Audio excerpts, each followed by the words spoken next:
Kailan sa keval sare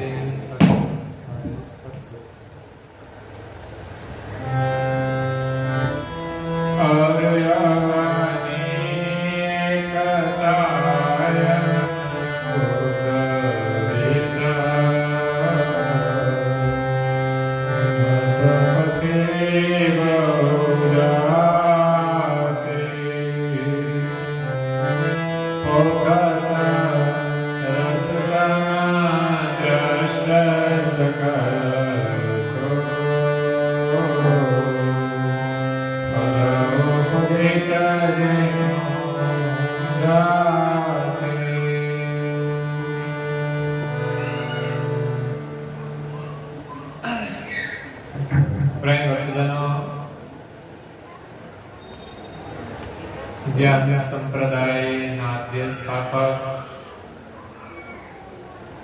अनंत ब्रह्मांडाधीश विश्वनियंता सकर्ता सदकैवलना परम विशेष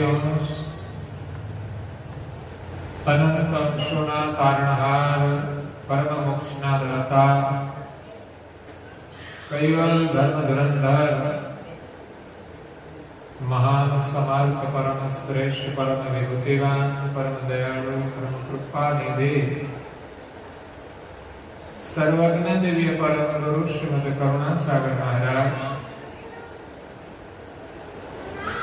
जगतना जीविनाशो ने मुमुक्षु अंशोने यथार्थ ज्ञानનો ઉપદેશ આપતા સ્વરચિત અદ્વૈતાદેવ નર્વે ચિંતામણી ગ્રંથના 12મા અંગની પ્રથમ ચોપાઈને વિશે પરમ ગુરુ પ્રત્યે આપણી એકતા કેવી રીતે થાય એની નીતિનો બોધ આપતા કહે છે કે और अवनी एकता यानी उद्वित्त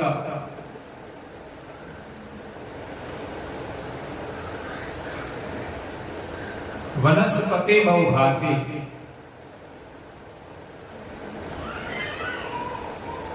आ जगतनी अंदर आपने कल्याण करવું હોય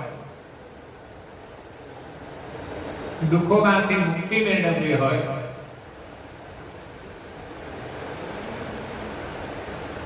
તો એક જ ઉપાય છે અને એ છે समर्थ गुरुનું શરણ समर्थ गुरुના જ્ઞાન અનુસાર જો આપણે જીવન જીવીએ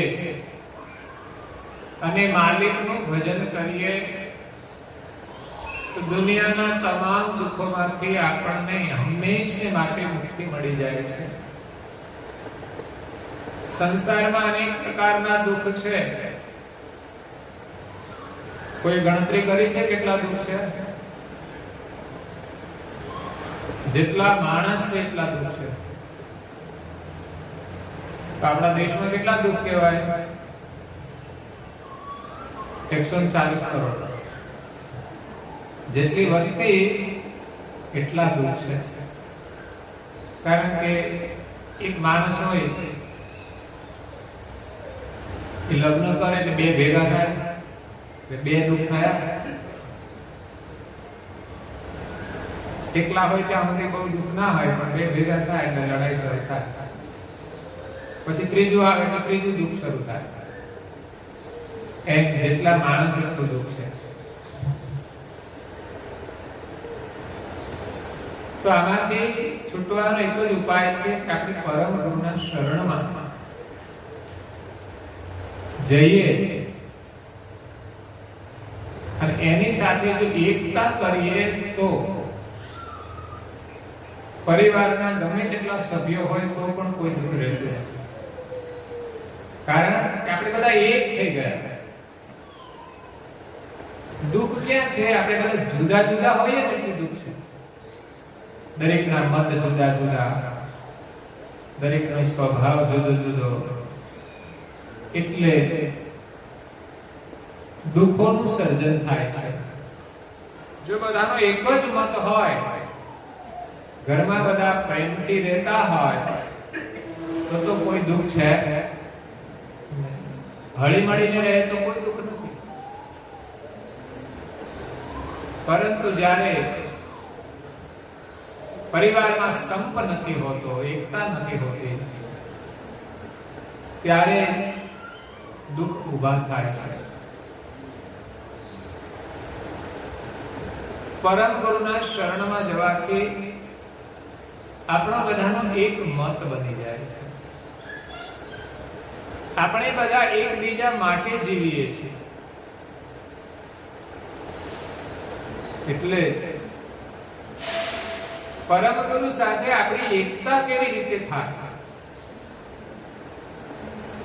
આપણો પ્રેમ કેવો હોવો જોઈએ? એના માટે કરુણાસાગર મહારાજ અહીંયા અદ્વૈત અને નર્વે ચિંતામણી ગ્રંથને વિશે કહે છે કે और अवनी एकता एन उद्वित वनस्पति बहुजाति. આપણે જોઈએ છીએ કે વનસ્પતિ બહુ પ્રકારની છે. મહાપુરુષો એમ કહે છે કે 18 વનસ્પતિ છે. 18 ભારનો મતલબ વજન. જેમ આપણે કિલો કહીએ છીએ, ગ્રામ કહીએ છીએ, મણ કહીએ છીએ, એમ ભાર એક વજન છે. માથે ઉપાડ્યો હોય તો ભાર લાગે છે ને, એમ નામ ભાર. 24 મણનો એક ભાર હતો. એક ભાર એટલે 24 મણ. તો જૂનું માપ. એવું 18 ભાર વજન એટલે 18 × 24. તો એટલું વજન વનસ્પતિના બીજનું થાય છે. જેટલી પણ વનસ્પતિ છે દરેકનું એક એક બીજ લેવાનું અને બધી જ વનસ્પતિના બધા બીજ ભેગા કરવામાં આવે તો 18 ભાર વજન થાય. એટલે કહેવામાં આવ્યું છે કે વનસ્પતિ 18 ભાર છે. એમાંય પ્રકાર છે. ભૂવેલી ખટભાર. ભૂવેલી એટલે પૃથ્વી ઉપર વેલી જાતિ જે છે એના જે બીજ છે 6 ભાર વજન છે. 6 ભાર. તો 24 × 6 કરવાનું, એટલા મણ વજન થાય. 4 શિર પુષ્પ બિરાજ. 4 ભાર વનસ્પતિ એવી છે કે જેના પર ફૂલ લાગે છે, એવા બીજ છે. બિના પુષ્પ શિર 4.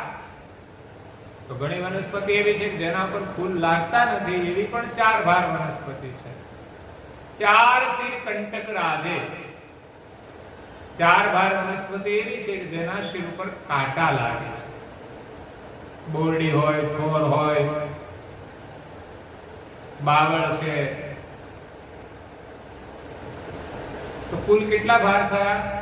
6 ભાર વેલી જાતિ, 4 ભાર પુષ્પ જાતિ, 4 ભાર પુષ્પ વગરની અને 4 ભાર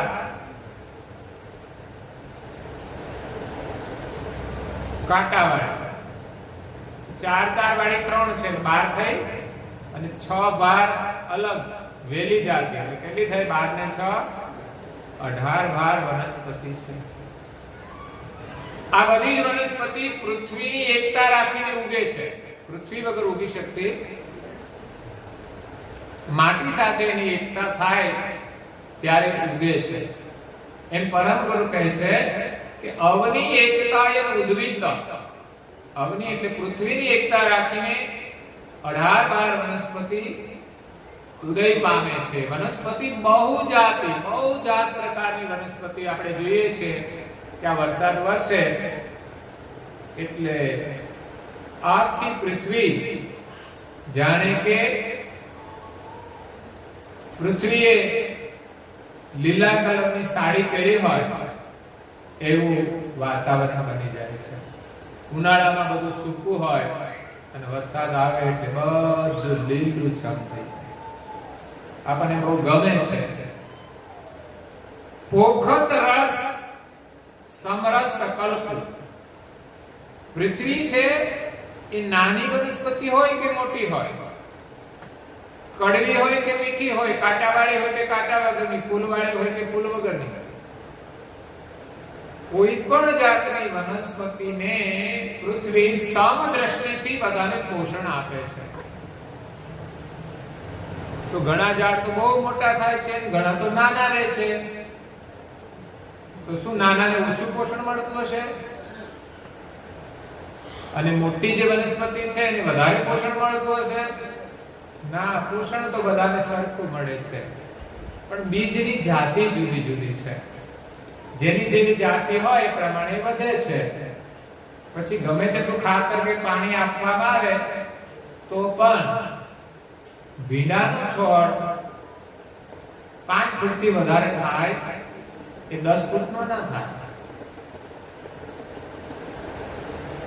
અને વડનો જે બીજ છે એને પાણી ના નાખો તો એ ધીમે ધીમે ધીમે કરતા મોટું વટવૃક્ષ બની જાય છે.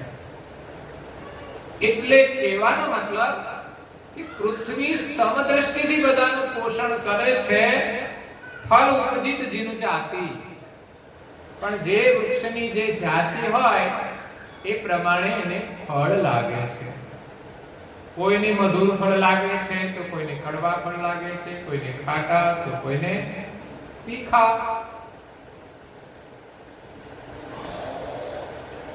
માટી એક જ સરખી છે, પાણી એક સરખું છે, છતાં પણ એના ફળની અંદર વિવિધતા છે. કારણ કે એના બીજ જુદા જુદા છે. કર્તા માલિકે પ્રથમથી એના બીજનું જ્યારે નિર્માણ કર્યું ત્યારે બીજની અંદર એના ફળ કેવા છે, એનો રસ મૂકેલો છે, એનો રંગ મૂકેલો છે, એનું રૂપ મૂકેલું છે, એનું આયુષ્ય પોખેલું છે. ભીંડાનો છોડ 2-4 વર્ષ રહે ખરો? ના, કેમ તો એનું આયુષ્ય 4 મહિનાનું જ છે. એટલે ભાદરવું આવે એટલે ઉકલી જ જવા માંડે.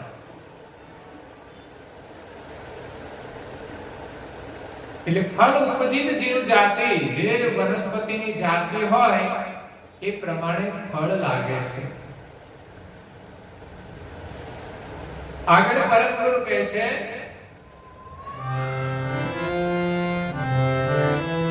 અવની સમવાળ વિલન કોવિલા બાર અઢાર વરખને તરણાદ્ય તરો અહીં વિલોકિતા જમે જમકુલા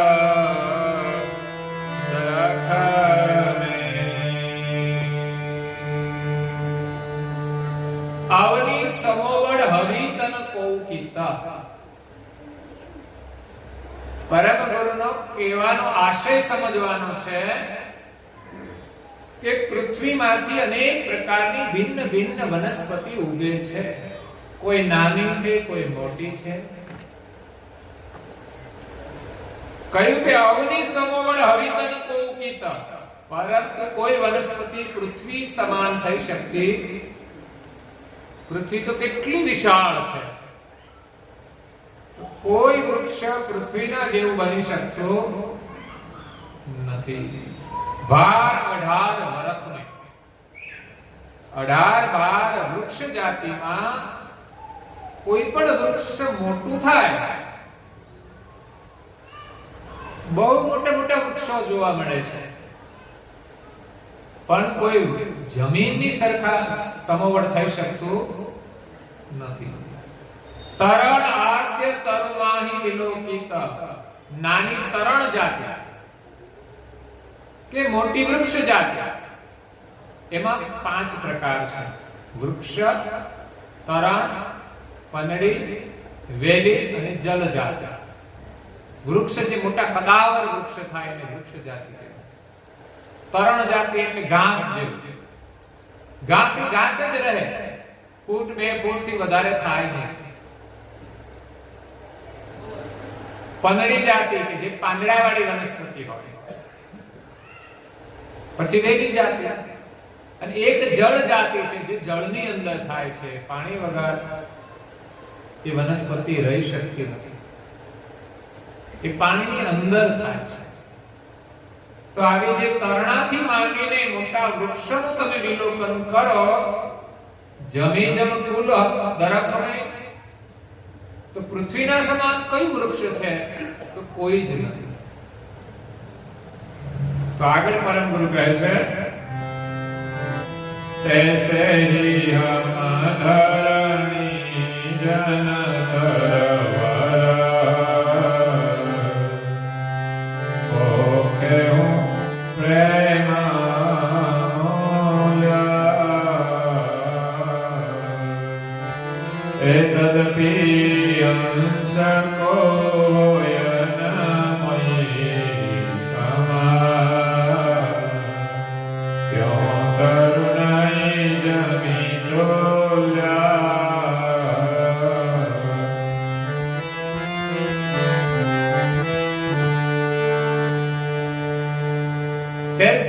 ધરણી જન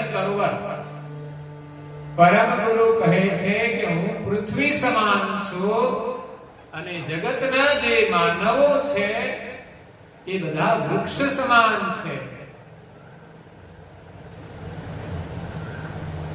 એક જ પૃથ્વીમાં બધા વૃક્ષ ઉગે છે એમ પ્રત્યેક મનુષ્યનું જીવન એ પરમ ગુરુનું સ્વરૂપ છે. પ્રત્યેક જીવને પરમ ગુરુ પોષણ આપે છે.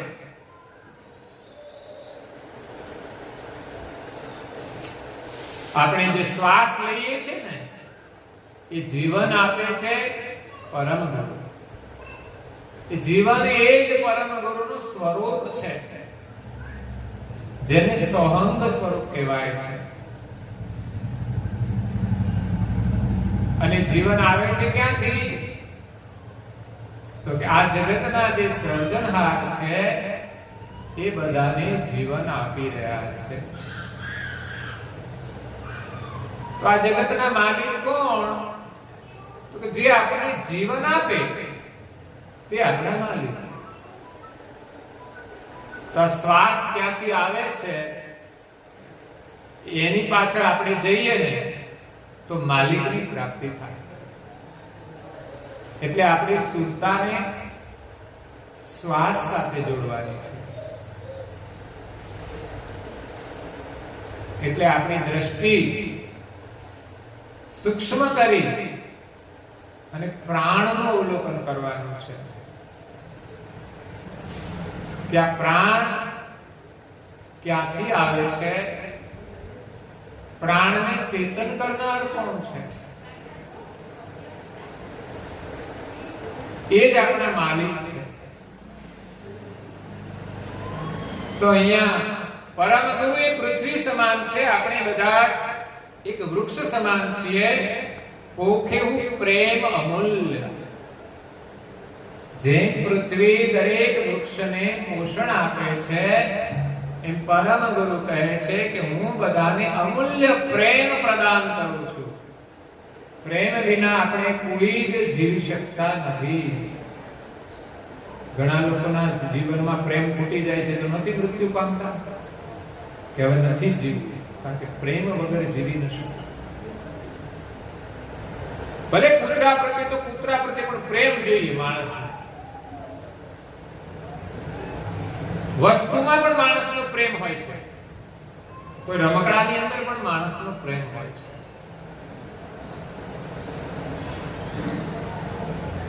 એટલે પરમ ગુરુ આપણને અમૂલ્ય પ્રેમ પ્રદાન કરે છે. તદપી અંશ કો હોય ન હોય સમ. પરમ ગુરુ કહે છે કોઈ વૃક્ષ જમીન જેવું થતું નથી એમ કોઈ પણ મનુષ્ય જીવન આપનાર પ્રેમ આપનાર પરમ ગુરુ સમાન કોઈ થઈ શકતા નથી. જ્યો તરું નહીં જમીન તુલ્ય, જેમ કોઈ વૃક્ષ જમીન સમાન થઈ શકતું નથી, એમ આપણે પરમ ગુરુ સમાન થઈ શકીએ નહીં. પરમ ગુરુ સાથે આપણે એકતા કરવાની છે, પણ એમના જેવું થવાનું નથી. ઘણીવાર આપણે બીજાનું જોઈને કંઈ કરીએ છીએ, પણ એમના જેવા આપણે થઈ શકતા નથી. કોઈ પણ વ્યક્તિને જોઈને આપણે પ્રેરણા લઈ શકીએ છીએ, પરંતુ એમના જેવા થઈ શકતા નથી. એટલે પરમ ગુરુ કહે છે કે તુલ થયન કે પરિત કામ ક્યાં. ભાઈ આપણે પરમ ગુરુ સમાન થવાની શું જરૂર છે? ભવજલ તો તરહિત કે, આપણે તો પરમ ગુરુના શરણમાં શા માટે જવાનું છે? ભવસાગર તરવામાં. આપણે તો ભવસાગર તરી જઈએ, આપણું કામ થઈ જાય, તો પછી આપણે એમના સમાન થવાની કઈ જરૂર નથી. દુનિયામાં મોટા થવું બધાને ગમે, પરંતુ મોટા થવા કરતા આપણો ઉદ્દેશ જે છે પૂર્ણ થઈ જાય, તો દુનિયામાં આપણે મોટાઈની કોઈ જરૂર નથી. દેશના વડાપ્રધાન એ વડાપ્રધાન છે, મોટા છે, તો માણસ ખાવા દાવા કરીને પણ વડાપ્રધાન તો બની જાય, એટલે મોટા તો થઈ જાય. પણ વડાપ્રધાનનો એ ઉદ્દેશ નથી. વડાપ્રધાન એને કોઈ આદર આપે કે ના આપે, પણ એમનો ઉદ્દેશ છે પ્રજાનું હિત કરવાનું. પ્રજા તો બધી છે, ઘણા લોકો તો અપશબ્દો કહેતા હશે, વિરોધી હશે, શું કરતા હશે? દેશના વડા હોવા છતાં એમના વિરુદ્ધ બોલતા હશે. પણ એના સાથે વડાપ્રધાનને કોઈ જ મતલબ નથી. દુનિયા ગમે તે બોલે, પણ એ વડાપ્રધાન બન્યા છે એમનું કાર્ય કરવા માટે.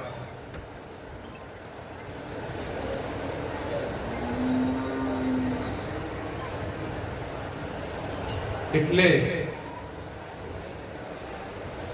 બીજા કોઈ એમના સમાન બનવા પ્રયત્ન કરે તો બની શકતા નથી.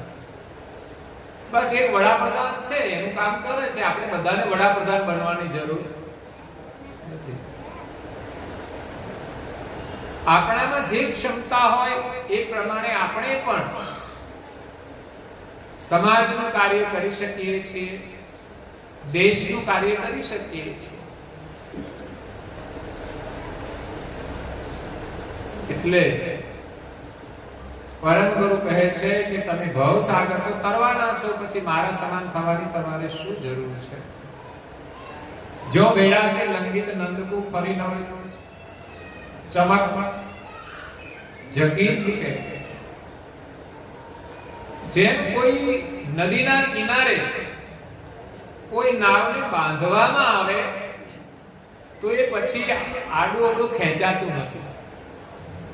એમ આટલું જીવનરૂપી નાવ જો પરમ ગુરુ સાથે જોડાઈ જશે તો પછી આ સંસારમાં ગમે ત્યાં આડું અવળું ફસાશે. જો નાવ કિનારે બાંધેલું ના હોય તો નદીના પ્રવાહમાં ખેંચાઈ જાય, પછી ક્યાં ક્યાં જતું રહે ખબર પડે. એમ ઘણાના નાવ તમે જુઓ તો સંસારમાં આમથી આમ ગોથા ખાતા હોય છે, હાલક ડોલક થતા હોય છે. કેમ? કારણ કે કોઈ મહાપુરુષોના કે સદગુરુના શરણે જોડાયા. આપણે સાચી જગ્યાએ બંધાવાનું છે, નહીં તો આપણું જીવન એક નાવિક વગરની નાવ જેવું થઈ જાય. આપણાથી કોઈ મહાપુરુષ મોટા હોય, જ્ઞાની હોય, અનુભવી હોય, એમના શરણમાં જઈને આપણે જોડાવાનું છે અને એમના માર્ગદર્શન અનુસાર જો આપણે જીવીશું તો આપણું નામ આ સંસારમાં ક્યાંય હાલત ડોલપ થશે નહીં.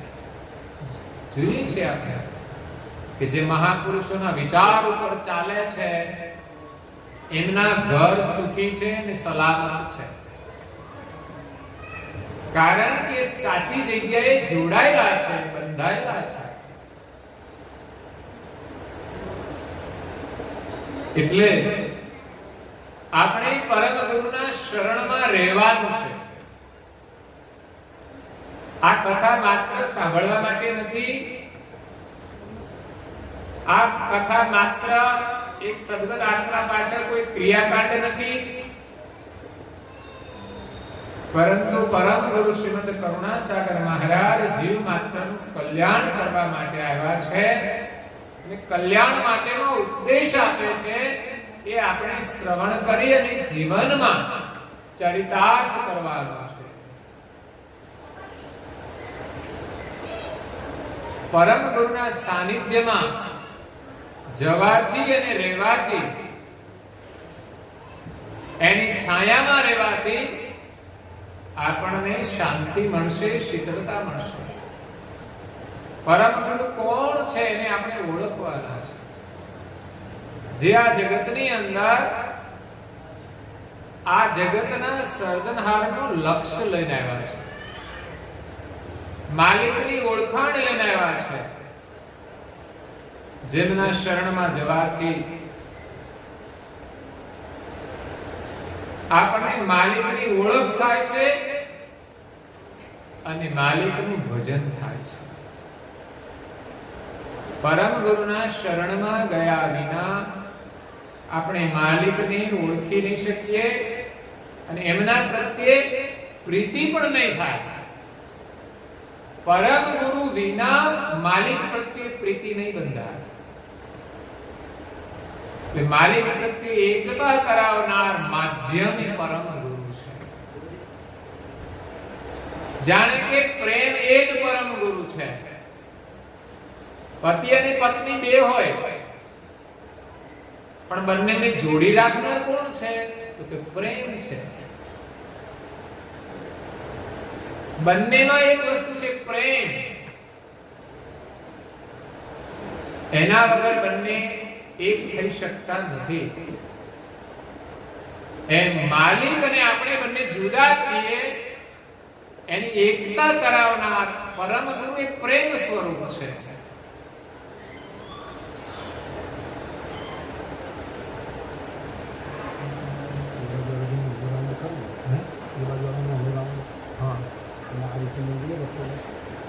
સેટ થાય તો સારું થઈ જાય.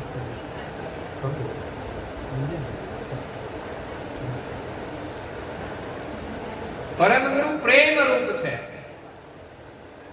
પ્રેમ સિવાય એમની પાસે કંઈ જ નથી. પ્રેમ से ત્યાં જ સુખ છે, પ્રેમ से ત્યાં જ આનંદ છે, પ્રેમ से ત્યાં જ શાંતિ છે. આપણા જીવનનું લક્ષ્ય પ્રેમ છે. જો પરમ ગુરુના શરણમાં રહીશું ને તો આપણા હૃદયમાંથી પ્રેમનું પ્રાગટ્ય થશે. સત્ય પ્રત્યે જોડાણ કરવું એનું નામ પ્રેમ છે. સત્ય આચરણ કરવું એનું નામ પ્રેમ છે. સત્ય વ્યવહાર કરવો એનું નામ પ્રેમ છે. જોવાનું તો કે સત્ય, સાંભળવાનું તો કે સત્ય, બોલવાનું તો કે સત્ય, ખાવાનું તો કે સત્ય. ઘણા પડીકીઓ ખાઈને બેઠા છે. પ્રેમ કોને કરે છે? લોકો વિચાર કરવા જેવો છે. પત્ની કરતા પડીકીને વધારે પ્રેમ કરતા છે. તમે જોજો, પત્નીને આટલો પ્રેમ કોઈ નથી કરતા જેટલો પડીકીઓને કરે છે. છોકરા નથી એટલા વાલા. બોલો, હું કહું તમને છોકરા વાલા હોય તો પડીકી છોડી દો, તો કે ના છોડીએ. કેમ? તો કે અમને પડીકી વાલી છે. એના આપણને ખબર પડે કે એની પડીકી કરતા, છોકરાઓ કરતા પડીકી વધારે વાલી છે.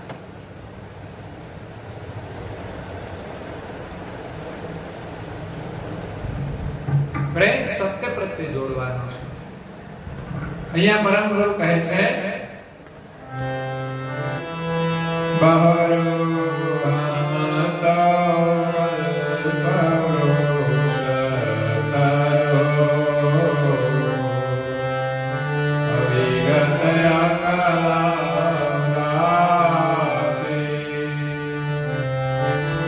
जिनकी छाया चरण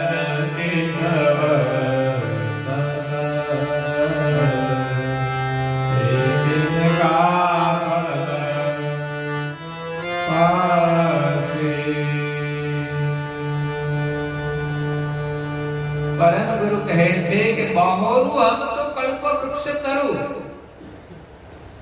एक दृष्टांत जमीन नु आप्यो કે હું જમીન સમાન છું, તમે બધા વૃક્ષ સમાન છો. હું તમને અમૂલ્ય પ્રેમનું પોષણ આપું છું. હવે તમારે મારા સમાન થવાની કોઈ જરૂર નથી. તમને બસ હું પોષણ આપું છું, જીવન આપું છું. અને આપણું જોડાણ પરમ ગુરુ સાથે હશે ત્યાં સુધી જ આપણું જીવન છે. વૃક્ષ જમીનથી અલગ થઈ જાય કે ના મારે તો એકલા રહેવું છે, બહુ મોટું વૃક્ષ થઈ જાય હવે મારે જમીનની જરૂર નથી, પણ એ 2 દિવસમાં ઉકાઈ જશે. 1 થી 2 દિવસ લીલું રહે. એમ પરમ ગુરુથી અલગ થઈને આપણે જીવી શકતા નથી. બહોરુ હમ તો કલ્પ વૃક્ષ તરુ. પરમ ગુરુ કહે છે કે હું તો કલ્પ વૃક્ષ છું. કલ્પ વૃક્ષ નામ સાંભળ્યું છે? એક વૃક્ષ છે એનું નામ છે કલ્પ વૃક્ષ. જોયું છે ને? એમાં આ પાડે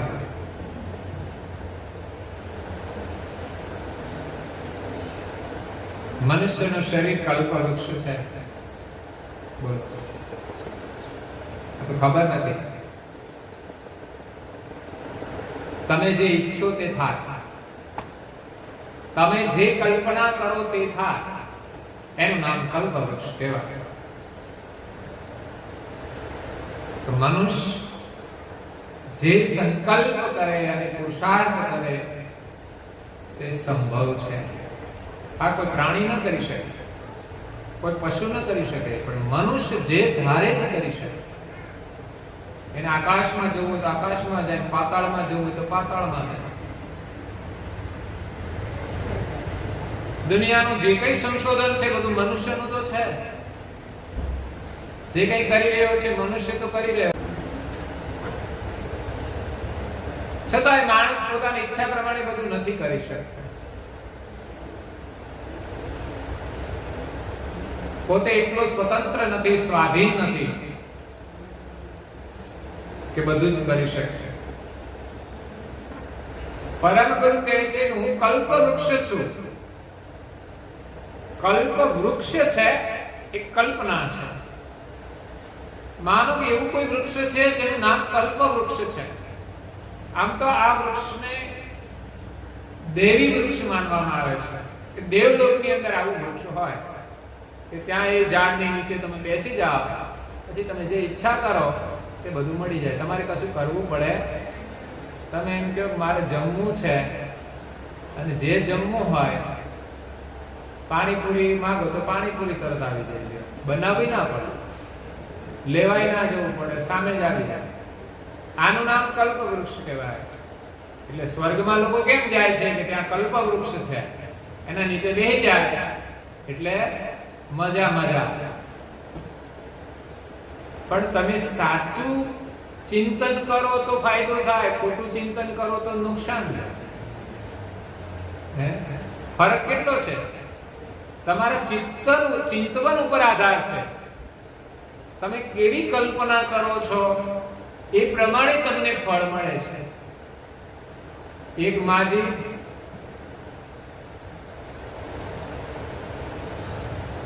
એકલા જ હતા, પરિવારમાં કોઈ રહ્યું નહીં છેવટે,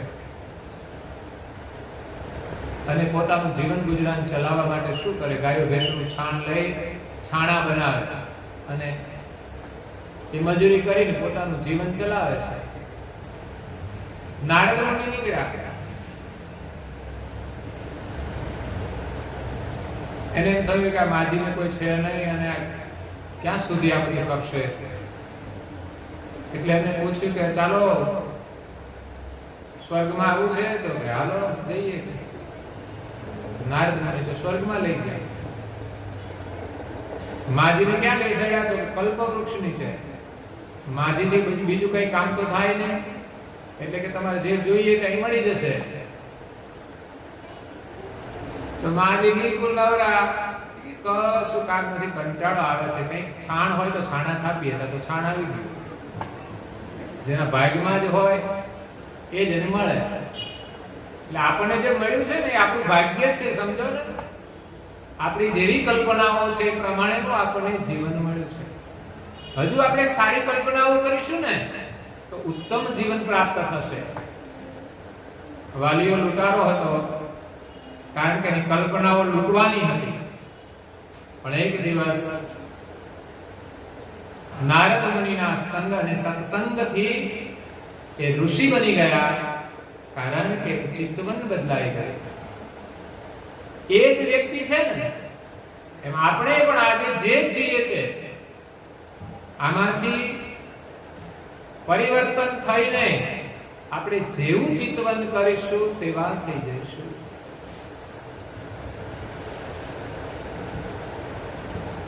માણસ સારું ચિંતન કરશે તો સારું પ્રાપ્ત કરશે. તો પરમ ગુરુ એ કલ્પ વૃક્ષ સમાન છે. ગુરુ એ કલ્પ વૃક્ષ છે. ગુરુની છાયામાં આપણે બેસીએ અને જે કલ્પના કરીએ તે કાર્ય આપણું સિદ્ધ થાય. એનું નામ કલ્પ વૃક્ષ કહેવાય.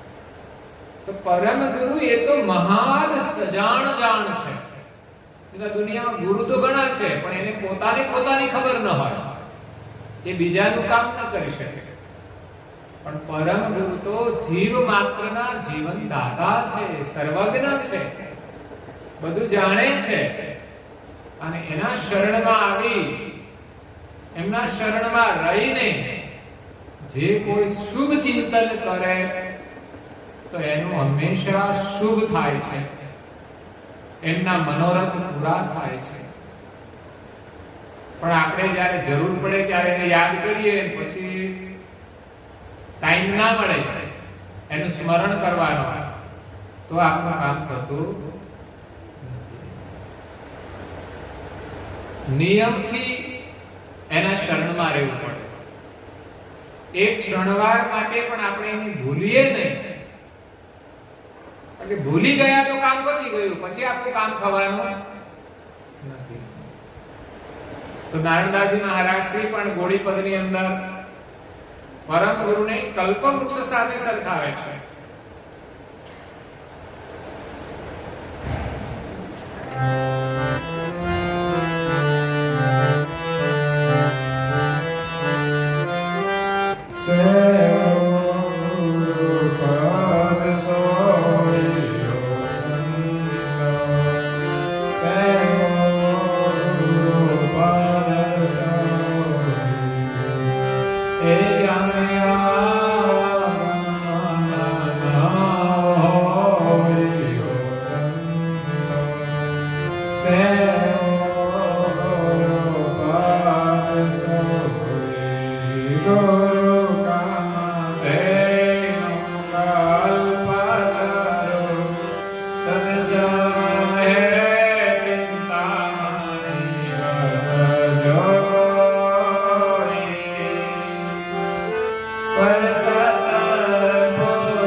સેવો ગુરુપદ સોઈ.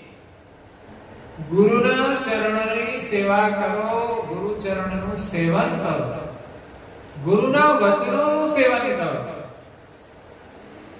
ગુરુના સ્વરૂપનું સેવન કરો, એમનું દર્શન કરો. સેવો ગુરુપદ સોઈ, સંતો સેવો ગુરુપદ સોઈ. ગુરુના ચરણની સેવા કરો, એની પૂજા કરો, એમને વંદન કરો. કારણ કે જ્યાં આવાગમન ન હોય, જે ગુરુની સેવા કરે છે, ગુરુને પ્રણામ કરે છે, ગુરુનો આદર કરે છે, એને પછી આ સંસારની અંદર આવાગમન રહેતું નથી. આવવાનું અને જવાનું રહેતું નથી, જન્મવાનું અને મરવાનું રહેતું નથી. એ ગુરુના સાનિધ્યમાં અખંડ નિવાસ કરે છે. આ શરીર છૂટ્યા પછી એમને માલિકની પ્રાપ્તિ થઈ જાય છે. પછી એને બીજું કોઈ શરીર ધારણ કરવું પડતું નથી. આવાગમન મટી જાય, જન્મવાનું મરવાનું ટળી જાય. એટલા માટે ગુરુના શરણમાં રહેવાનું છે, એમની પૂજા કરવાની છે, એમની પ્રાર્થના કરવાની છે, એમના વચનોનું પાલન કરવાનું છે. આમ સહેલું છે અને આમ બહુ અઘરું છે. પાળીએ તો સહેલું છે, વિશ્વાસ હોય તો સહેલું છે, અને વિશ્વાસ ન હોય તો અઘરું છે. પરમ ગુરુની આજ્ઞાઓ બહુ જ સરળ છે. એમણે ક્યાંય નથી લખ્યું તમે ભૂખ્યા રહેજો તો હું તમને મળીશ. હા, ઉપવાસ કરવાનું કહે, થોડો થોડો ઉપવાસ તો કરવો જોઈએ ને. પછી ખા ખા ખા ખા ખા ખા જ કરવાનું, ખાવા સિવાય બીજી વાત જ નહીં. ઘણા ત્યાં ખાવાનું ના હોય તો ઘણાનું માથું ખાય.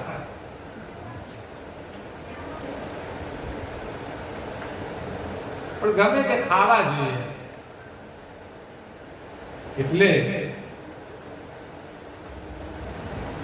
પરમ ગુરુએ સંયમ રાખવાનું કહ્યું છે, નિયમ રાખવાનું કહ્યું છે, મર્યાદા રાખવાનું કહ્યું છે.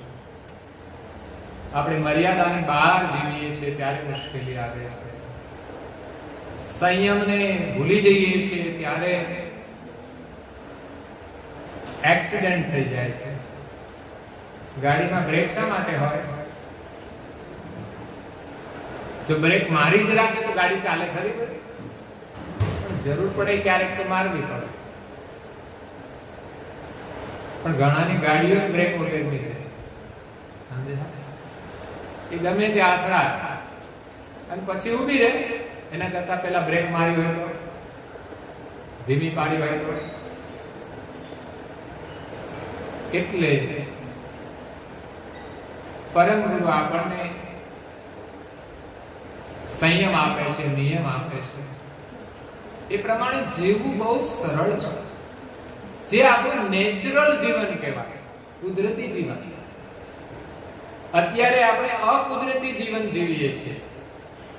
કુદરતના નિયમ વિરુદ્ધ જીવન જીવીએ છીએ. એટલી મુશ્કેલી. અને જેટલું કુદરતના નિયમ અનુસાર જીવીએ છીએ એટલું જ સુખ મળે છે.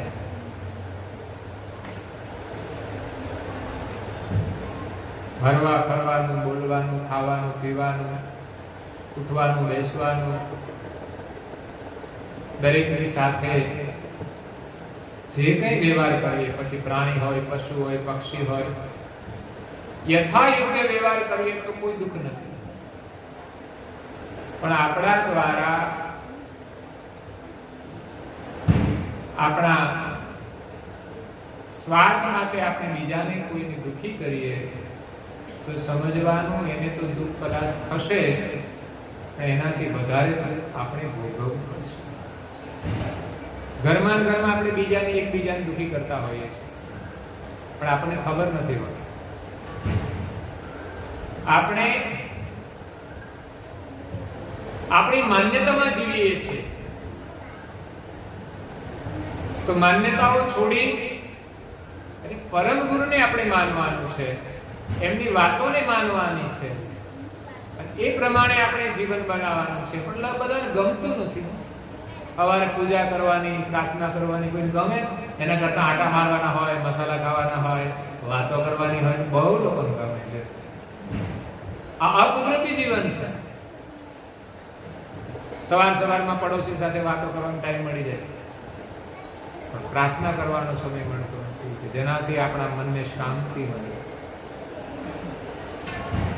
ધ્યાન કરવાથી કેટલો બધો લાભ થાય છે, પણ એ સમય મળતો નથી. પરંતુ કામધેનુ છે. ગુરુ કામધેનુ કલ્પતરુ તદસમ. ગુરુ એક કામધેનુ છે, કલ્પતરુ સમાન છે. હે ચિંતામણી વત જોઈ, ચિંતામણી સમાન છે.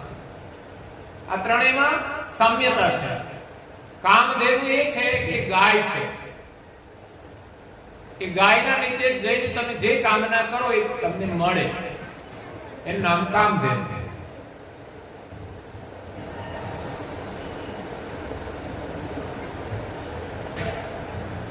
શાસ્ત્રોમાં વર્ણન છે કે આવી કામધેનુ ગાય વશિષ્ઠ મુનિ પાસે હતી. કે અધિકાર વગર બધાને મળે નહીં, તો બધા કઈ નું કઈ કરી નાખે. વિશ્વામિત્રને જોઈતી હતી પણ મળી નહીં. કામધેનુ 1,00,000 માણસ આવી જાય એક સાથે, અને કામધેનુ પાસે જઈને માગણી કરી મારે 1,00,000 માણસની રસોઈ જોઈએ છે તો તૈયાર. એ કામધેનુ છે. ગુરુનું જે સ્વરૂપ છે ને કામધેનુ છે.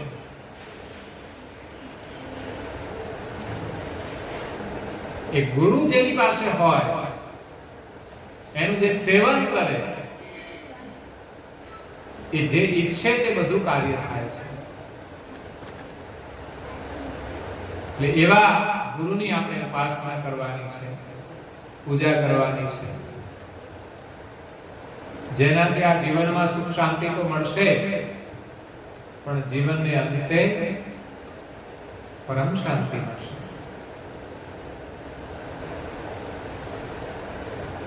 ગુરુ કામધેનુ કલ્પતરુ તદસમ. કલ્પતરુને વૃક્ષની નીચે જે બેસીને કલ્પના કરે એ કલ્પતરુ. એમ ગુરુની છાયામાં જો આપણે બેસીશું, પરમ ગુરુ અહીંયા કહે છે કે બહુ હમ તો કલ્પ વૃક્ષ તર, હું તો કલ્પ વૃક્ષ સમાન છું, અવિગત અકલ ઉદાસી. પણ મારું સ્વરૂપ કેવું કે અવિગત. આ કોઈ બીજા જાણવાની વાત નથી, પણ પરમ સ્વરૂપ અવિગત છે, જેનું વર્ણન ન થઈ શકે એવું અલૌકિક સ્વરૂપ છે. અકળ છે, બુદ્ધિથી કળી ન શકાય એવું અલૌકિક સ્વરૂપ છે. અને ઉદાસી છે, જે હંમેશા આશા રહિત રહે છે. ઉદાસ, કોઈ આશ નહીં, એનું નામ ઉદાસ. દાસ ભાવે રહે એ ઉદાસ. जिनकी छाई चरण चित वर्तत तेहि तिनका फल पासी. एवा परम गुरुની છાયા જેના ઉપર પડે અને જેના ચિત્તની અંદર જે ચિત્તવત થાય એ ફળ એને મળે. પરંતુ સંપૂર્ણ પરમ ગુરુના સાનિધ્યમાં રહેવું પડે. આપણે અડધા બહાર હોય ને અડધા અંદર હોઈએ તો આપણું કાર્ય સિદ્ધ ના થાય. સંપૂર્ણ પરમ ગુરુની છત્ર છાયામાં રહીને જ્યારે તમે ચિંતન કરો ત્યારે તમારી વૃત્તિમાં કોઈ સ્વાર્થ રહેશે, એટલે તમે તમારા માટે કશું માંગશો, તમારી વૃત્તિમાં માત્ર પરમાર્થ ભાવ જ રહેશે. એટલે પરમ ગુરુની છાયામાં આવી જાય એ પરમાર્થ સિવાય બીજું કશું કરતો, અને જે પરમાર્થ કરે એને પછી કઈ વસ્તુની જરૂર પણ રહેતી નથી. એનું કલ્યાણ નક્કી થઈ જાય છે, પછી કલ્યાણની પણ માગણી ન કરવી પડે. પરમ ગુરુના શરણમાં આવ્યા પછી તો આપણે લોકો પરમ ગુરુના શરણમાં કેમ આવે એવો આપણે ભાવ રાખીએ છીએ કે આપણે તો પરમ ગુરુના શરણમાં આવ્યા, શાંતિ મળી, આનંદ મળ્યો, તો એવો જ આનંદ બધાને મળે તો કમસે કમ આપણા પરિવારના જે સભ્ય હોય એને તો જોડવા પ્રયાસ કરવો જોઈએ કે નહીં? તમને કોઈ સારી વસ્તુ મળે છે તો આખા ઘરને તમે આપવું જોઈએ. એવું નહીં તમે એકલા એકલા જ ખાઓ, પણ ધર્મમાં લોકો એવું જ કરે છે. જેમ મસાલા બધા એકલા એકલા ના ખાય, કોઈને તો આપે જ, એટલે તમે પણ થોડું તો લ્યો, તમે અમારી ભેગા જોડાઈ જાઓ એમ. જ્યાં લોકો દુઃખી હોય ને પછી બહુ વાંધો ના આવે, બધા દુઃખી છે ને આપણે શું.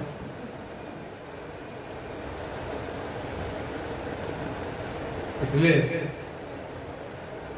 પરમ ગુરુની ભક્તિ આપણને મળે, એમનું લક્ષ્ય મળે, ઉપદેશ મળે,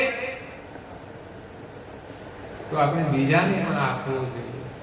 પણ ક્યારે આપવાનો ભાવ થાય કે જ્યારે આપણે સંપૂર્ણ પરમ ગુરુમાં મળી જઈએ, પરમ ગુરુ મય બનીએ, ત્યારે ભાવ જાગે છે. એટલે પરમ ગુરુની છાયામાં જે કોઈ આવે એના ચિત્તમાં જે ચિંતવન હોય તે ફળ મળે છે. કલ્પતરુ સે કલ્પિત પાવ. કલ્પતરુ તો એક વૃક્ષ છે, એ તમે કલ્પના કરો તે મળે, પણ એ કેવી વસ્તુ છે? જળ છે.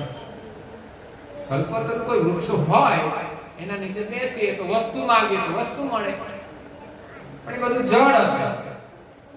જય જિનકે ઉર્ધરહી પણ જીનમે જન કહું ન હોવત કલ્પતરુ સરબરહી. કલ્પતરુ નીચે આપણે કંઈ પણ માંગીએ તો મળે, પણ કોઈ વ્યક્તિ કલ્પતરુ થઈ શકતી નથી.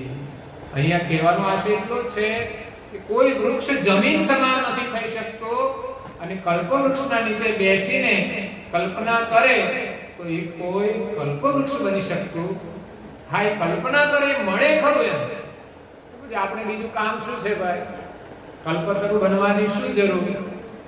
જો આપણી ઈચ્છા પ્રમાણે મળી જતું હોય, એમ પરમ ગુરુ આપણી ઈચ્છા પ્રમાણે બધું જ આપશે. પછી આપણે પરમ ગુરુ સમાન થવાની કોઈ જરૂર નથી. આગળ કહે છે, ત્યો મેરે જન ચરણ મન કે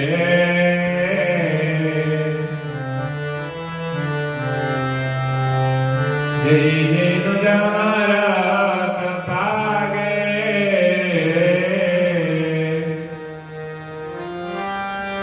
તો તેના કે ફલ પાએ તે ઉનસે હમ સંગ લાગે. મેરે જન ચરણ હમન કે જય જેનું જમરત પાગે. જેનું જેવું પ્રેમ હોય એ પ્રમાણે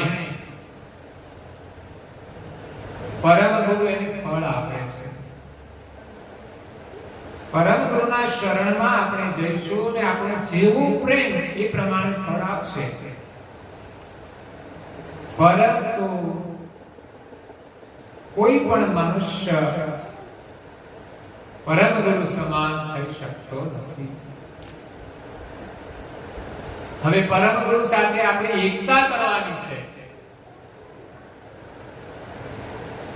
પરમ ગુરુ એ મહાન છે, કલ્પવૃક્ષ સમાન છે, પૃથ્વી સમાન છે.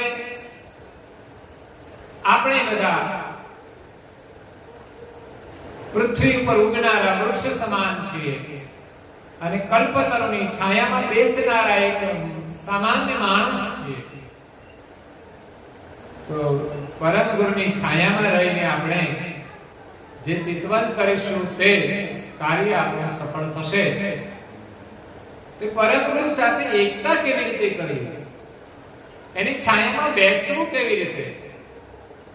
જાણે કે અત્યારે પણ તમે પરમ ગુરુની છાયામાં બેઠા છો, પણ આજે તો તમે કઈક નિમિત્તે આવ્યા છો ને છાયામાં બેસવા. હમણાં કથા પૂરી થાય એટલે કોઈ બીજા છાયામાં જતા રહેશો, હે પછી કલ્પવૃક્ષ છોડીને બાવળની છાયામાં જતા રહે છે.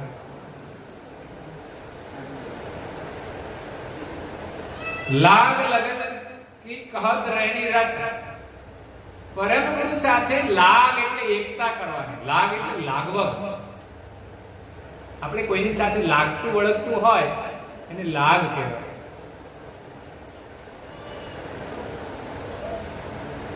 લાગ જેવી લાગ. લાગ વગર કામ થતું નથી. લાગ આવે ત્યારે એનો વાત છે. આપણે ઘણી વાર લાગ આવવાની, લાગ વગર કશું કામ ના થાય.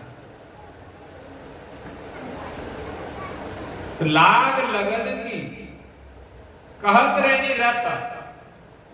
પરમ ગુરુ સાથે જો આપણે લાગ લગાવવો હોય તો એની રેણી કેવી હોવી જોઈએ, એનો પ્રેમ કેવો હોવો જોઈએ. રહેણી રત જતમત જોગ જમા કી. પરમ ગુરુ સાથે એકતા કરવા માટે આપણે જતમતપણે જોગ કરવો પડશે, યોગ કરવો પડશે, ભક્તિ કરવી પડશે. આ છે ભક્તિ યોગ. ગીતાની અંદર શ્રી કૃષ્ણએ જેમ અલગ અલગ યોગની વાત કરી છે, ધ્યાન યોગ, જ્ઞાન યોગ, ભક્તિ યોગ, કર્મ યોગ,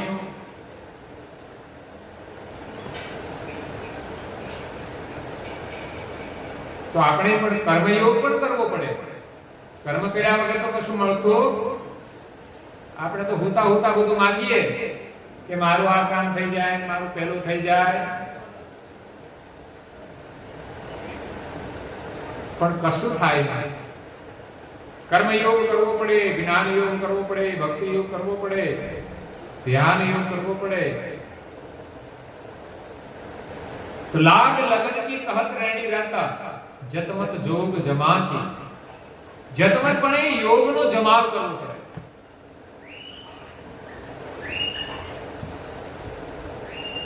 સંસારમાં રહીને પણ આપણે યોગી બની શકીએ છીએ. મહાપુરુષોના વચન અનુસાર જીવન જીવીએ તો આપણે યોગી છીએ, અને મનની ઈચ્છા પ્રમાણે જો જીવન જીવીએ તો ભોગી છીએ. ભોગ માટે જીવીએ તો ભોગી, અને પરમાત્માની સાથે કે ગુરુની સાથે એકતા કરીને આપણે રહીએ તો યોગી છીએ. मेरे वचन उल्लंघी काज को करहीन तर्क तमाकी. આ નામ યોગ છે. પરમ ગુરુ કહે છે કે મારી સાથે તમારે યોગ કરવો હોય, લાગ લગાવવો હોય તો એની રેણી અને પ્રેમ કેવો જોઈએ? તો કે મારા વચનને ઉલ્લંઘીને તમારે બુદ્ધિથી તર્ક કરવાનું નથી. કરહીન તર્ક તમાકી. સહેજ માત્ર પણ આપણે તર્ક વાપરવાનો નથી. નહીં તો માણસ બુદ્ધિશાળી બહુ છે ને, એટલે વાત વાતમાં તર્ક બહુ કરે. જ્યાં વિશ્વાસ રાખવાનો હોય ત્યાં માણસ તર્ક કરે છે, અને જ્યાં તર્ક કરવાનો હોય ત્યાં વિશ્વાસ રાખી દે છે. સંસારમાં બધું જોઈને કરવું જોઈએ, પણ ત્યાં વિશ્વાસ રાખીને બધું કરે છે. લગ્ન કરતા પહેલા વિચારવું જોઈએ, પણ લોકો વિચારતા જ નથી. બોલો કે આ ઉપાધિ હચવા છે કે નહીં, એ વિચારવાનું જ નહીં, બસ વિશ્વાસ. અને ભગવાનનું ભજન કરવું હોય તો હાથ વાર વિચાર્યા જ કરો. એટલે આ વિશ્વાસ રાખીને કરવા માંડ. આમાં બહુ તર્ક કરતા રહીએ તો જિંદગી પૂરી થઈ જાય. ઘણા લોકો વિચાર કરે કાલે કરીશું, સવારે વહેલા ઉઠવાનું તો કાલે ઉઠીશું, આજે નહીં. આમ તર્ક કરવામાં અડધી જિંદગી જતી રહે. 20 વર્ષની ઉંમર થાય ને પછી સંબંધ કરવાનો હોય, પછી બહુ તર્ક કરે ને તો 20 ના 30 થઈ જાય. ઘણા લોકોને તર્કમાં આ સમય જતો રહે. એટલે પરમ ગુરુના મહાપુરુષોના વચનો પાળવામાં માત્ર વિશ્વાસ જ જોઈએ, એમાં તર્ક નહીં. ઘરમાં પતિ અને પત્ની હોય, પત્ની સલાહ આપે ભાઈને કે મસાલા છોડી દો, પછી તર્ક કરવાનો હોય કે વિશ્વાસ રાખીને છોડી દેવાના હોય. અને જે છોડી દે બુદ્ધિશાળી માનવાના, અને તર્ક કરે અને વિચાર કરે એમાં બુદ્ધુમાં કોઈ ફરક નથી.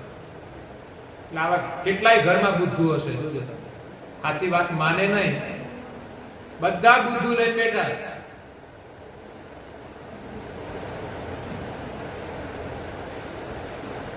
અને આવા બુદ્ધુ પોતાની જાતને બુદ્ધિશાળી માનતા હોય છે. એટલે થોડા મહાપુરુષનો વચનોનો વિચાર કરો, એ પ્રમાણે જીવવા પ્રયાસ કરો, એમનામાં વિશ્વાસ રાખો, એમાં બુદ્ધિમત્તા છે. મેરે વચન ઉલ્લંઘી કાજ કો, કોઈ પણ કાર્ય કરવું હોય તો પરમ ગુરુના વચનોનું ઉલ્લંઘન થવું જોઈએ નહીં. આપણે કોઈ પણ કામ કરીએ એમાં પરમ ગુરુના વચનો જોડાયેલા છે, ધર્મ જોડાયેલો છે, નીતિ જોડાયેલી છે. તો એમના વચનનું ઉલ્લંઘન થાય એવું કોઈ કામ કરવાનું નહીં. તો મસાલા ખાવ એમાં તો કઈ ઉલ્લંઘન થાય?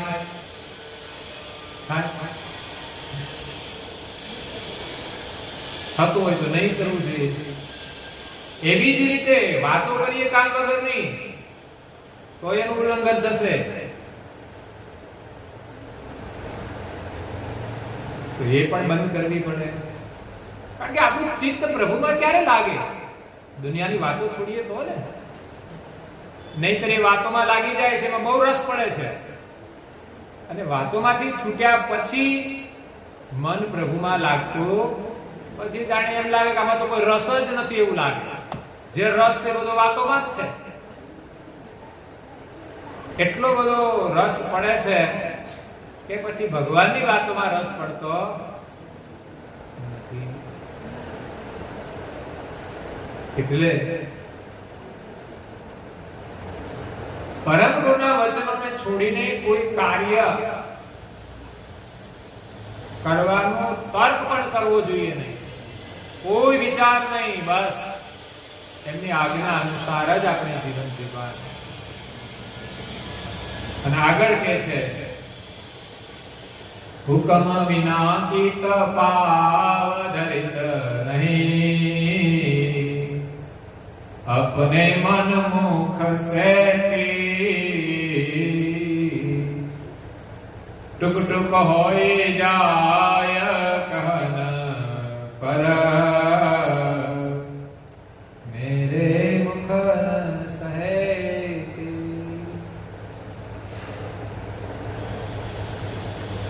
સો વાતની એક વાત, બધી જ વાતોનો સાર એટલો છે કે ગુરુના હુકમ વિના એક ડગલું ભરવું નહીં. એમ ભાઈઓએ ધ્યાન રાખવાનું, બહેનોને પૂછ્યા વગર એક ડગલું ભરવાનું. જો પછી કોઈ ખોટા માર્ગે જાય તો કેવા? અને ભાઈઓને પૂછ્યા વગર બહેનોએ કંઈ કરવાનું નહીં, પછી કઈ વાંધો આવે ખરો? તો અરસપરસ છે બધું. ખોટું ભાઈઓ પણ કરી શકે અને બહેનો પણ કરી શકે. એકબીજાને પૂછ્યા વગર ન કરે તો બહુ સીધું કામ થઈ જાય. કારણ કે પોતે ખોટું કરે છે ને પોતાને દેખાતું નથી, પણ બીજા કરે ને તરત દેખાય છે. એટલે એકબીજાનું ધ્યાન રાખવાનું કામ સોંપી દો કે ભાઈનું ધ્યાન બેન જ રાખશે અને બેનનું ધ્યાન ભાઈ રાખશે. અને બે જો ખોટું કરે તો પાડોશી તો છે જ, એ કઈ ચલાવે નહીં કશું. આપણે કઈ બે ભેગા ખોટું કરતા હોય તો પાડોશી સાક્ષી રાખવાના, એ સાચું કહેશે કે આ ના કરે. એટલે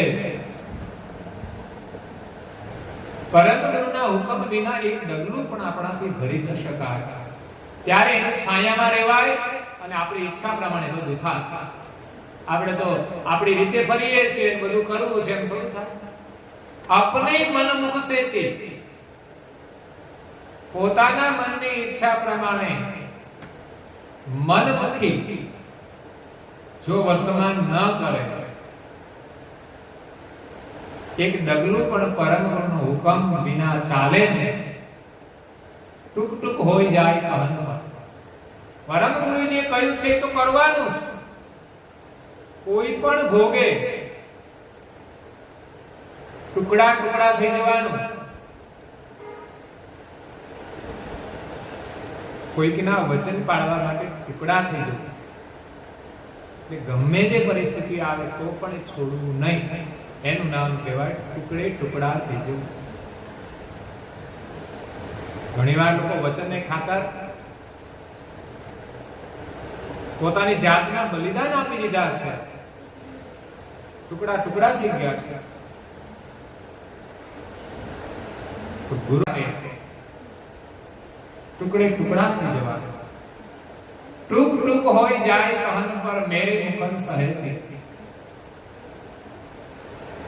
પરમ ગુરુ કહે છે મારા જે કલ્યાણકારી વચનો છે એ વચનોનું પાલન કરવામાં કોઈ જો સમર્પિત થઈ જાય, ટુકડે ટુકડા થઈ જાય, તો પછી એ જે ઈચ્છે તે બધું કાર્ય સફળ થાય છે. પહેલા આપણે સમર્પિત થવું પડશે. પરમ ગુરુમાં આપણે ભરોસો હોવો જોઈએ. એમની પ્રાર્થના, ઉપાસના, ધ્યાન, ભજન, એમની આજ્ઞા, પરમ ગુરુનું પૂજન કરવાનું, પૂજન કરેલું ચંદન એનાથી તિલક કરવાનું. આપણા વડીલો જે વારસો આપી ગયા છે એ વારસામાં આપણે લેવાનું છે. લોકો મિલકત લેવા તૈયાર થઈ જાય, પણ ઓલો જે સંસ્કારનો વારસો હોય ને એ કોઈ તૈયાર ના થાય. ચાલો એ આ બધું કરતા હતા, હું એમનું બધું જ કરીશ. લેવા જેવો તો એ વારસો છે સંસ્કારનો. સંપત્તિ માટે લડવાનું નથી. એ તો વારસામાં મળે ને તો ભાગ્યમાં હોય તોય મળી જાય છે. તમે કદાચ વારસામાં ઝઘડો નહીં ને કદાચ કોઈ ઓછી આપે તો તમારા ભાગ્યની જે સંપત્તિ છે એ તો તમારા છોકરાને તમને ભગવાન આપી જ રહેશે. એટલે ભગવાનમાં ભરોસો રાખીને આપણે જીવવાનું છે.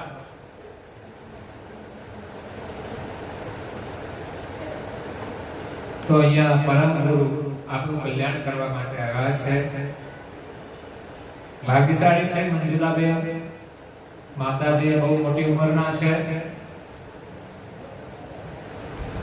અને આજે સદગત આત્માની પાછળ પરમ ગુરુના સાનિધ્યમાં પૂજન થયું, ઉપાસના થઈ અને એના પવિત્ર વચનામૃત આપણે શ્રવણ કર્યા. એટલે સદગત આત્માને તો આપણે શ્રદ્ધાંજલિ આપી છે.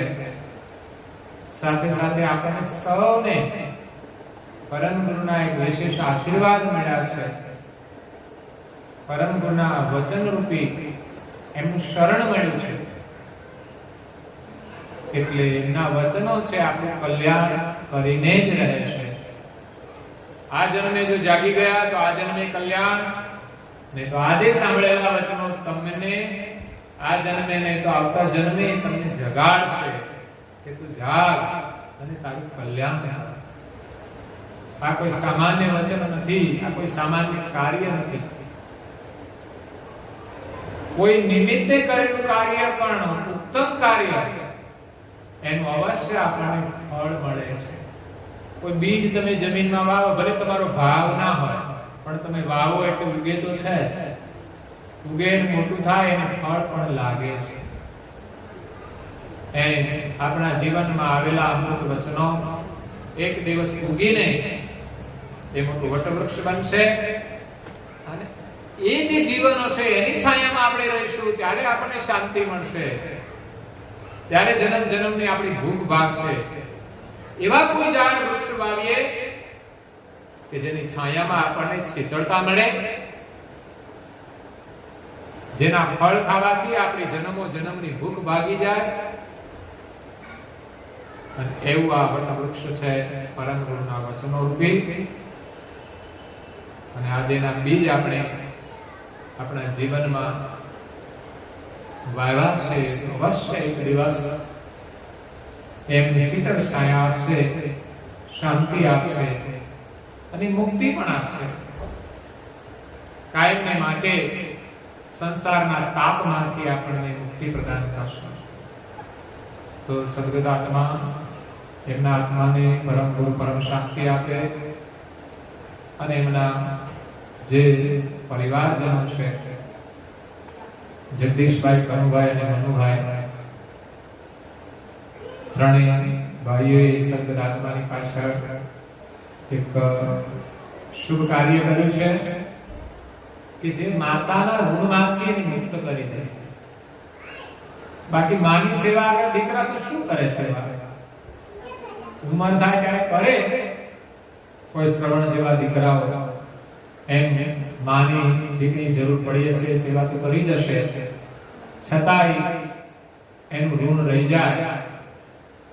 તો આવા દિવ્ય સત્સંગ પારાયણ દ્વારા સતત આત્માને જ્યારે અંતિમ શ્રદ્ધાંજલિ આપે ત્યારે એના ઋણમાંથી મુક્ત થઈ જાય છે. અને પરિવાર દ્વારા એક સુંદર પરમ ગુરુની નાની એક પુસ્તિકા બનાવી છે. સદગત આત્માની સ્મૃતિ પાછળ તમે લઈ જજો અને આ બહુ વસ્તુ આશીર્વાદ આપશે. આ પુસ્તિકાની અંદર જે સ્તુતિ છે એ આપણું કલ્યાણ કરનારી છે. થોડી સવારે અને થોડી સાંજે જે પ્રાર્થના કરવાની છે એની સ્તુતિઓ આમાં મૂકવામાં આવી છે, જે કોઈ પણને ગમે ત્યારે ઉપયોગી થશે. અને નિયમથી આપણે કરવાનું છે. આ પુસ્તિકા માત્ર લઈ જવાની એવું નહીં, પણ આમાંથી આપણને વધુ સમય ન મળે તો 5 મિનિટ એકાદ સ્તોત્ર આપણે બોલીશું ને તોય આ જીવન આપણું સફળ થઈ જશે. એવા સ્તોત્રની અંદર મૂકેલા છે. એટલે સવારની પ્રાર્થના છે, સાંજની પ્રાર્થના છે, ટૂંકી પ્રાર્થના છે કે નાના બાળકો પણ કરી શકે, જે નવા લોકો હોય પણ કરી શકે, થોડો ટાઈમ હોય તો પણ કરી શકે. એટલી જ પ્રાર્થના આમાં સમાવી છે. ઓછામાં ઓછી આટલી કરવી જોઈએ. 15 મિનિટનો ટાઈમ કાઢવો જોઈએ. સવારની પ્રાર્થના છે, સાંજની પ્રાર્થના છે અને અંતમાં એક બે ધૂનો મૂકી છે કે જે આપણે બાળકો સાથે ગાઈ શકીએ. અને સદગત આત્માને જે શબ્દોથી શ્રદ્ધાંજલિ આપવાની છે એ શ્રદ્ધાંજલિ આમાં મૂકી છે. પછી પરમ ગુરુને આપણે થાળ ધરાવીએ છીએ, તો આપણા ઘરે પણ આપણે ધરાવવો જોઈએ. તો અહીંયા આપણે થાળ બોલીશું એ પ્રમાણે તમારા ઘરે પણ તમે આ થાળ બોલીને પરમ ગુરુને ધરાવીને આપણે પ્રસાદ લેવો જોઈએ. અને એક ભજન મૂકવામાં આવ્યો છે, વંદના, સ્તુતિ વંદના છે. અને છેલ્લે છે ને એક પેજ તમારે બધાને શીખવાનું છે, જય વિધિ. ન આવડે એવું કશું છે ને, ન કરવાનું આપણે બધું શીખી ગયા. વાતો કરતા આપણું નાના છોકરાને આવડતું જ નહોતું, મોટા થઈને બધું શીખી ગયા. તો આમાંથી જોઈને રોજે સવારે એકવાર ને સાંજે એકવાર બોલીશું તો ન આવડે એવું કશું છે. એટલે મંત્ર જે તમારી પાસે છે ને, મને ફાવે નહીં, મને આવડે નહીં, આ મંત્ર મૂકી દેજો અને કરવા માંડજો એટલે બધું આવડી જશે. અને આ સંસ્કાર હોવા જોઈએ બધાના જીવનમાં. નાના બાળકોને તમે આ શીખવજો, માટે આ પુસ્તિકા બનાવી છે કે કમસે કમ જે બોલતા તો આવડે સવારે અને સાંજે. તો પણ પરમ ગુરુના આશીર્વાદ મળી જશે. તો આ સાથે સમય પૂરો થાય છે તો કથાને આપણે વિરામ આપીએ છીએ. અત્રે ઉપસ્થિત સૌના ઉપર પરમ ગુરુની કૃપા વરસતી રહે, સૌનો પરિવાર સુખી રહે, સમૃદ્ધ રહે અને દરેકનું જીવન સફળ થાય એવી પરમ ગુના શરણમાં પ્રાર્થના સાથે અમારે વાળાને વિરામ આપું છું. અસ્તુ સત્ય સાય. देवन की श्री ज्ञान संप्रदाय की श्री गुरु गादी शारसापुरी की श्री कैवल धाम की कथा सत्संग पूर्णावती का साथ केवल साहिब